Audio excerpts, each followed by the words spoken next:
What's the most efficient path to solve the major problems in our country, and what does that have to do with logging? Find out after the intro.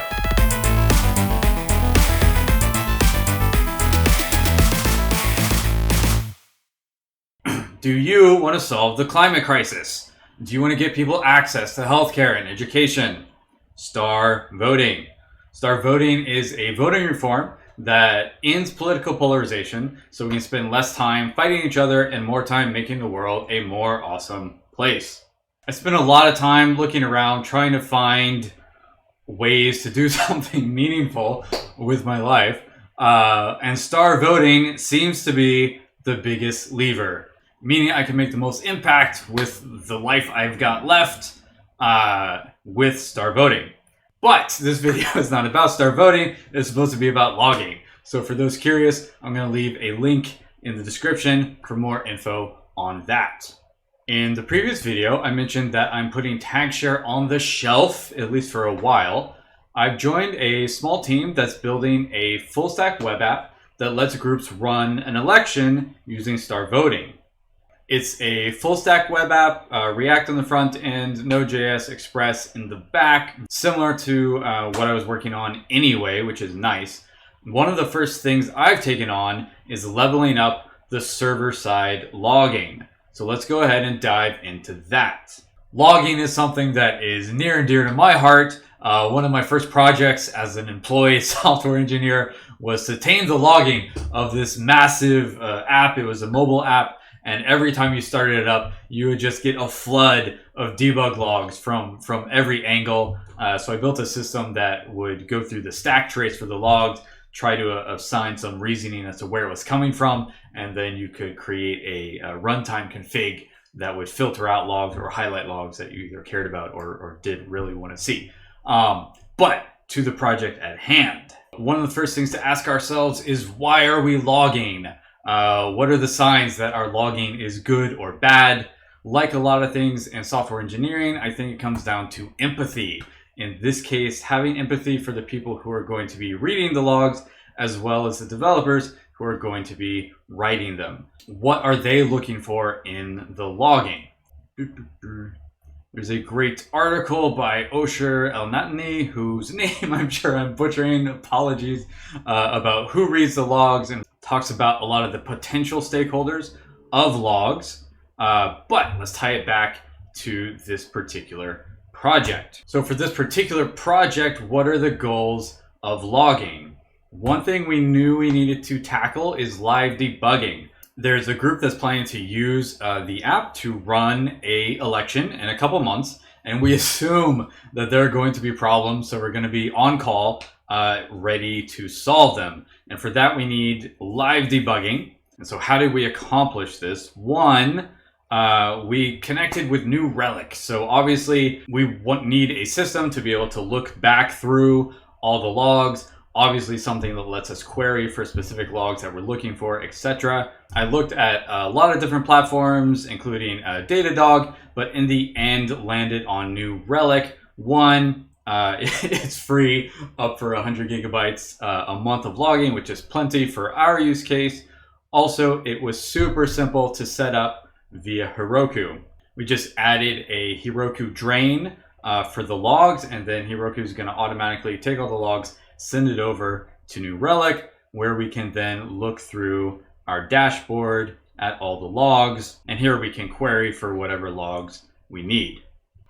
Now, another thing we did to assist with debugging is adding a logging context. So again, the server-side application, so we're dealing with request and response. So we want to be able to group all the logs that come from a specific request together. So for that, we have a middleware where at the beginning of the request, we just add a random ID to the context ID. And then whenever we're logging, we add that context string to the log. So that way all the logs from the same request are grouped together. We can see that here in our dashboard.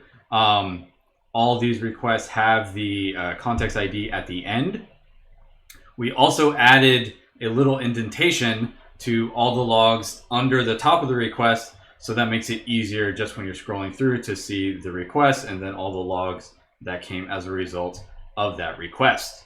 For live debugging, we can return that context ID to the end user, right? If they're on the front end and an error occurs, that error can include the context ID, which then allows us, if we're debugging and they contact us through support or whatever, they can give us that context ID. It doesn't contain any user information. We're able to dive in, find that request, and try to figure out what went wrong. So that's another way that is useful. So in addition to live debugging, we also wanted to support auditing. Obviously for an election, security is a huge deal, and that includes auditing, being able to go back through the election, recount all the ballots, etc. Logging isn't going to be the only source of auditing, obviously, but it is nice to have that as a backup to ensure that we're always able to reason about why we returned the results of the election the way that we did. For each ballot, we're able to see why we counted it, etc. So for that, we wanted to make sure that we're logging every state change. So every time we're changing or writing data to the database, we want to make sure we capture that, as well as the reason. Not just we've changed X to Y, but why did we do that? What's the flow that we're currently in, etc. So for that, I added a logger.state method that we call inside all of the model controllers that are writing directly to the database. Here it's important to note we're logging that the state was changed, not that we're planning to change it, right? Often you might see people logging something right before a write to a database or something like that. But in that case, the write may fail and then your log is not accurate. So in this case, we're logging immediately after the database write succeeds. In addition to the logging context, as well as the standard message, we're also outputting a reason. So that meant going through for each method that calls a write to the database, we added a argument of a reason. Why are you making this change? And then that's going to be persisted in the logs. Hopefully that will help when we're looking back through. All the logger.state methods have a nice state prefix that we can use to filter the logs in New Relic. And then we should be able to go see every single state change, at what was changed, as well as a little message. Why was it changed? User submitted a vote, or the admin changed this field, whatever. We'll work on making sure those reasons are useful. So that's auditing, and that's kind of the two main goals that we needed for logging and how we accomplished them. There are also considerations, not what is being accomplished by the logging, but how we are accomplishing it. One thing was we want to be sure to stay flexible. This is a open source project. It's very agile. It's in its infancy. We have different stakeholders and different organizations that have different needs, and we're constantly needing to change directions. So making the logging flexible was key. For that, it was simple enough to set up a little logger shim that has all the standard methods, debug, info, warn, etc. that just wraps the implementation. That way, if we need to go in later and change the implementation of any of this, it's all in one place, very easy to do. We thought about bringing in a third-party logger, something like Winston, but in the end, it didn't really do anything extra that we couldn't do. However, theoretically, we could go into this logger implementation and just have our shim be wrapping Winston, and then later, if we wanted to swap it out for a different implementation, we can. Similarly, with the logging middleware, there are libraries that can do this for you, but generally, I prefer not to pull in an extra dependency for just a few lines of code. So we put together this quick logger middleware that for every request that comes in, we're logging out the method, the URL, etc. And then also using this callback for the express result on finish. So we're also logging the results of that, whether right now just the status code, was this a success or failure, but theoretically we could add additional things here as well. In addition to flexibility, we have make it easy. One of the key stakeholders for the logging system are ourselves and future developers on the team who have to use it.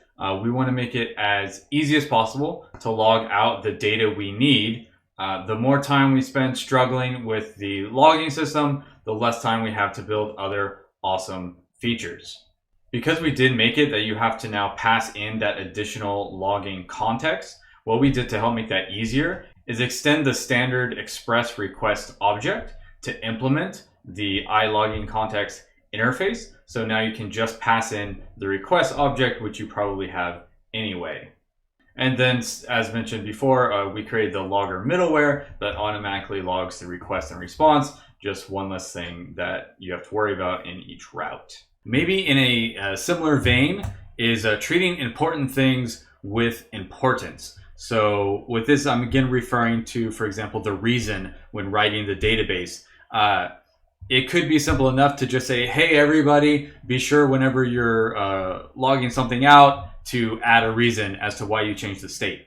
But then it's easy for someone to forget, or we bring someone new on the team and they don't do that. By making the reason for a change and the logging context an explicit argument into any of the methods where we're mutating the state, we're basically treating the reason as a first-class citizen in our system. And so that way, anyone else who comes in later, they're not going to forget to log that. So that's basically it for the logging. Quick recap, hooked it up with new Relic, added a little logging facade so we can easily swap out the implementation later, added the logging context so we can group all the logs from a specific request together and have an ID for that, added the reasoning for all the state changes. Again, we want the logs to be able to tell a clear story as to all the state mutations and why those occurred. So that's basically it. If you have any other advice on logging, leave a comment. It would be great to integrate that into our project. If you are looking for a way to make impact and you're a software developer and you want to join the project, by all means, get in touch. We'd be happy to have you aboard. All right, I guess that's all for me today. Next week, we'll do another feature of the Star Voting project. Until then, thank you for watching, and I hope you enjoy the outro music as much as I do.